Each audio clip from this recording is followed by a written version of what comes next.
तो आप mutual fund distributor हैं तो ये तो आप पक्का जानते हो कि पैसा है ना कंपाउंड होता, मनी कंपाउंड्स।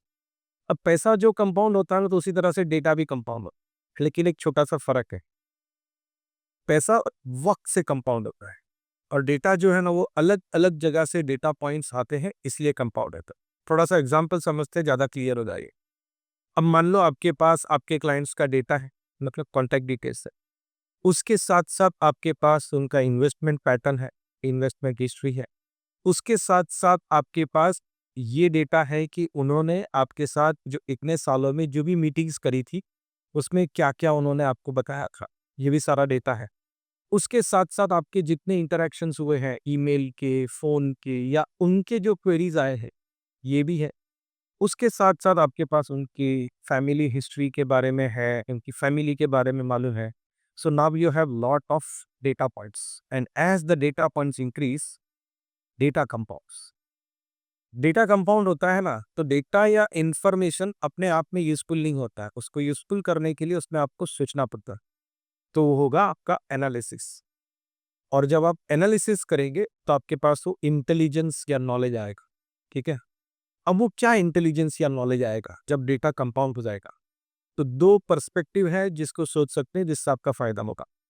पहला पर्सपेक्टिव है कि आप क्लाइंट के बारे में, उस पर्टिकुलर क्लाइंट के बारे में बहुत कुछ जानने लगते हैं। ठीक है? And then you can serve them better. You kind of can give them advice much better, right? दूसरा पर्सपेक्टिव होता है आपको आपके धंधे के बारे में इनसाइट्स मिलना चालू हो, और वो ऐसे-ऐसे इनसाइट्स मिलते हैं जो आपको दूसरी जगह से नहीं मिल सकते। तो इस तरह से वो डेटा और इंटेलिजेंस आपका कंपाउंड होता रहेगा as you start collecting data from different data parts. वो सीआरएम उसी के लिए होता है कि आप हर डिटेल्स, उनका इन्वेस्टमेंट पैटर्न, उनका एयूएम, उनका फैमिली का डिटेल्स, उनके साथ के आपके इंटरैक्शंस, उन्होंने जो आपको क्वेरीज की है वो, उन्होंने जो आपको रिक्वेस्ट की है वो, ये सारा कुछ एक जगह पे देख।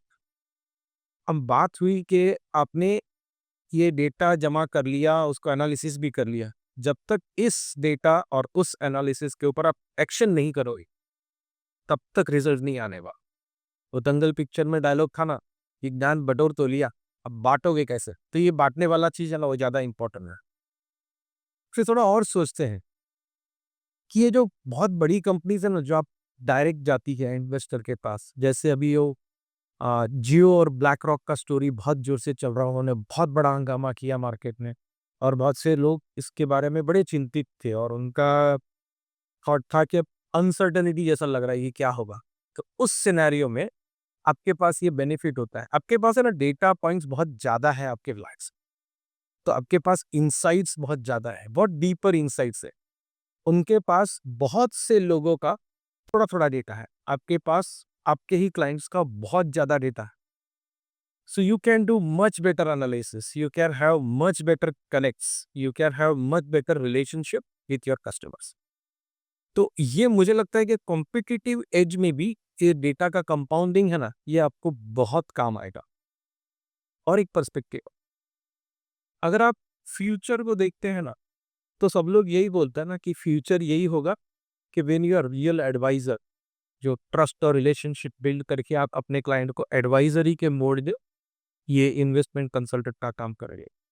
So if you have habit of this data and intelligence and action based on that intelligence, you kind of make your practice या आपका प्रोफेशन जो है वो फ्यूचर प्रूफ हो जाएगा। तो अब बात आती है कि ये सब मैंने बता तो दिया आपको, आप करेंगे क्या? तो उसके लिए ना पहले ये सोचते हैं कि आप अभी किधर हैं और के बारे में कभी सोचा ही नहीं, हो सकता है। दूसरा ऐसा है कि सोचा बहुत है लेकिन डेटा कलेक्ट करना चालू नहीं किया। ठीक है?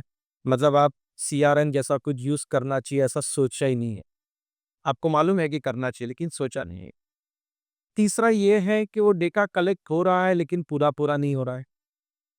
कुछ डेटा आता है, कुछ डेटा नहीं आता है एंड यू और your team is not serious about it. चौथा ये हो सकता है कि डेटा सारा कलेक्ट हो रहा है, लेकिन आप उसकी एनालिसिस नहीं कर रहे हो, आप रिपोर्ट्स देख नहीं रहे हो।